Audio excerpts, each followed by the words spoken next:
Washington, where the State of our Union is as divided as ever. Former President Trump is back, and he's about the same. In a speech at a Republican National Committee retreat with donors and party leaders last night at Mar-a-Lago, Trump called Senate Republican leader Mitch McConnell a, quote, dumb son of a bitch, unquote, for ultimately opposing Trump's big election lie, for upholding democracy. Former President Trump also went after his vice president, Mike Pence, according to a source in the room, for certifying the election results on January 6th. Not surprisingly, Trump did not say a word to condemn the violent insurrection he helped incite that day. And as the former president excoriates Republican leaders in Washington, the Biden administration is trying for a second time to reach out to them. Tomorrow, President Biden will meet with the Democratic and Republican members of House and Senate to discuss his $2.3 trillion infrastructure plan. The president this week said, quote, compromise is inevitable, but he warned that his team will not be open to inaction. Reaching any sort of compromise, of course, will be difficult. Republicans are already pushing back on the administration's plan, saying it's too sweeping. It goes way beyond the traditional idea of infrastructure, not to mention the tax hikes, even as some Democrats push to make the bill more progressive. Joining me now to discuss, one of the cabinet members leading the effort on infrastructure, the Secretary of Transportation, Pete Buttigieg. Secretary Buttigieg, good to see you. So let's start with the 30,000-foot view. There's a lot in the bill that is not traditionally considered infrastructure. And I'm not talking about electric grids or clean water or rural broadband. I'm talking about hundreds of billions of dollars for things such as in-home care for elderly Americans and those with disabilities. Priorities, certainly, but the question is, are they infrastructure? I understand the Biden administration is trying to change how we talk and how we think about infrastructure to include support for workers. But I guess one of the questions I have is, do you think by trying to change the definition, you're actually hurting your cause because Republicans will just characterize this as Democrats jamming a bunch of social programs into an infrastructure bill and calling it infrastructure and thus undermine your effort? Well, it doesn't seem to be undermining anything because this bill, this package, both in terms of the individual parts and as a whole, is enjoying enormous support from the American people, including Republicans. So I know here in Washington, folks are getting into this semantic debate. Look, I very much believe that all of these things are infrastructure because infrastructure is the foundation that allows us to go about our lives. But, if there are Senate Republicans who don't agree, we can agree to disagree on what to call it. I'm still going to ask you to vote for it. To me, it makes no sense to say, I would have been for broadband, but I'm against it because it's not a bridge. I would have been for elder care, but I'm against it because it's not a highway. These are things the American people need. These are things that the president is putting forward a vision to get done. And again, these are things, remarkably, that command the support of the majority of the American people, Democrats and Republicans. So at the end of the day, they can call it whatever they like, but we're asking them to support it because it's good policy. House progressives are now calling for you to include a path to citizenship for dreamers in the legislation. Again, I understand this is a principle you think is worth fighting for. Is that infrastructure? Well, that's not in the plan that we've put forward. Of course, we need to support dreamers. That's important as a policy matter in this country. Look, now we're getting into the season where there's going to be a lot of push and pull on how things move in different forms in terms of legislative packaging. That's what this negotiating process will produce. But the important thing, as the president has repeatedly said, is we can't do nothing. We can't wait any longer. And when it comes to this infrastructure package, the American people are ready to go. We've been ready to go for years and years. I think this is the third administration to arrive clamoring for something to happen on infrastructure. And I think this time we can get it done. Are you ruling out including a path to citizenship for dreamers in the transportation bill, the infrastructure bill? Well, again, that's not in the plan that the president's put forward. I will say that we're hearing a lot of ideas from across the aisle and from within our caucus on what to do about the pay-fors, different shapes that the infrastructure package and the transportation infrastructure can take. I think you'll find the president is ready to listen to these ideas that are going to come up, for example, in tomorrow's meeting. But we can't just sit here. I mean, we've got roads and bridges that are deteriorating by the day. We've got America not even in the top 10 when it comes to things like transportation infrastructure, the areas that I work on the most. We've got to get something done.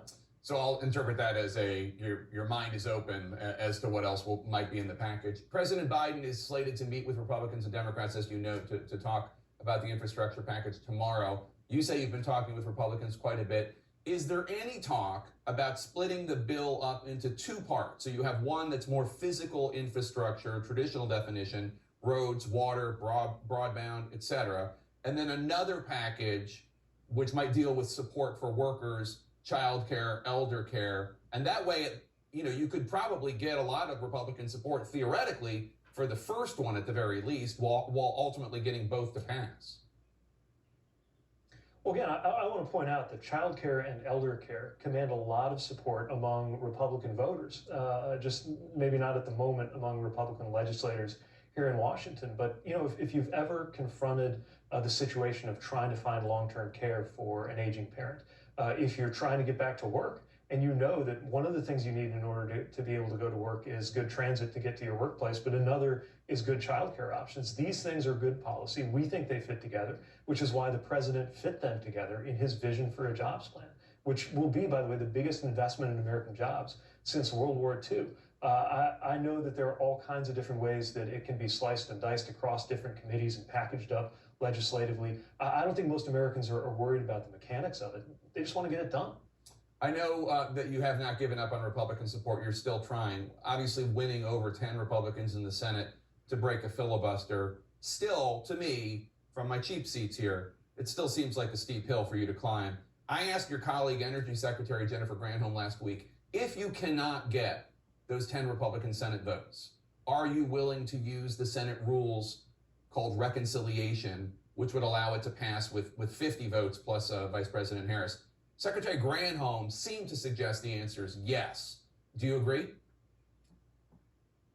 Well, again, the president has said we have to get this done. So inaction is not an option, but there is a strong preference for the president, the administration, certainly for me, to do these things in regular order. It's better from a policy perspective, and it's how this administration prefers to work. So I'm going to keep burning up those phone lines, talking to Republicans, listening to Republicans, and trying to get somewhere we can all agree on. But again, I know I'm repeating this till I'm blue in the face, but it is a remarkable fact that this package, as a whole and in its pieces, already has bipartisan support, already has most Republicans saying we ought to do it, just not here in Washington. Well, you're talking about Republican voters, according to polls, but I've been in this town for a few decades now. Let me tell you something. Republican voters, and according to polls, does not necessarily translate into Republican legislators, even one Republican legislator. What is your timeline on this? What does it look like? Do you agree with Speaker Pelosi? You want this bill to pass by July 4th, or do you think it might take until Labor Day? Yeah, the president wants to see major action in Congress and real progress by Memorial Day. The speaker's laid out that July timeline for getting something passed. We've got some real kind of shot clocks on this in terms of things that have to get reauthorized by the end of September. So, the sooner the better, I think, is the bottom line. We've got to get this done. We're going to take on board a lot of ideas. We're going to negotiate. But we can't just sit here and let the clock run out, because the American people can't wait. This work can't wait. We should have been doing this years ago. And each passing day, America falls further behind, while strategic competitors like China are not hesitating to make the investments that it takes to win the future. If you interview a Hoosier, and inevitably a shot clock gets referenced. The White House says it's providing guidelines to Americans and to private companies for so-called vaccine passports, which would prove an individual has been vaccinated. Airlines have already developed apps to handle health guidelines for international travel. Are you open to the idea of American airlines, U.S. airline companies, carrying a private vaccine passport in order to board a domestic flight? Well, we don't view this as the role of the government to create or mandate any kind of vaccine passport, but these technologies are there. Private sector is working on them, and we're interested in following that and providing any kind of technical advice or support where needed. Ultimately, the bottom line is things like the CDC guidelines, and then airlines can decide over and above that what they think is right. To protect their passengers, to protect their workers, and to build up that confidence in the safety of American travel. But right now, what we're seeing is, thankfully, the guidelines are reflecting the progress that's been made with vaccinations. I think 4 million plus vaccinations just reported another record that are a big part of what it's going to take to make that safe return to travel. A recent poll showed that almost 3 in 10 white evangelical Christians said they will definitely not get vaccinated. That's the second highest group in the country refusing to get vaccinated, behind Republicans. You've been outspoken on issues of your personal faith. Otherwise, I normally wouldn't bring this up. But why do you think it is that so many of your fellow white evangelical Christians are reluctant to be vaccinated? And what's your message to them? Sometimes I've heard people I care about saying, if I'm faithful, God's going to take care of me. And I guess what I would hope they might consider is that maybe a vaccine is part of God's plan for how you're going to take care of yourself. In the end, I have to admit that it's unlikely that an official like me is going to be persuasive to somebody who maybe doesn't feel like Washington's been speaking to them for a long time. But this is where faith leaders can make such a difference. Pastors, the very word pastor, the idea of pastoral care is about supporting those who look to you for guidance. And usually we think of that in a spiritual sense, but sometimes that could also just be true for health. And so I hope anybody who is looking after a community of people, including a faith community, will consider ways to help guide them towards steps that can protect them and protect those around them. Yeah, it reminds me of that old joke about God saying, I sent you the boat, I sent you that old thing about why did you save me? Secretary of Transportation Pete Buttigieg, thank you so much, appreciate it. A typical Saturday night, former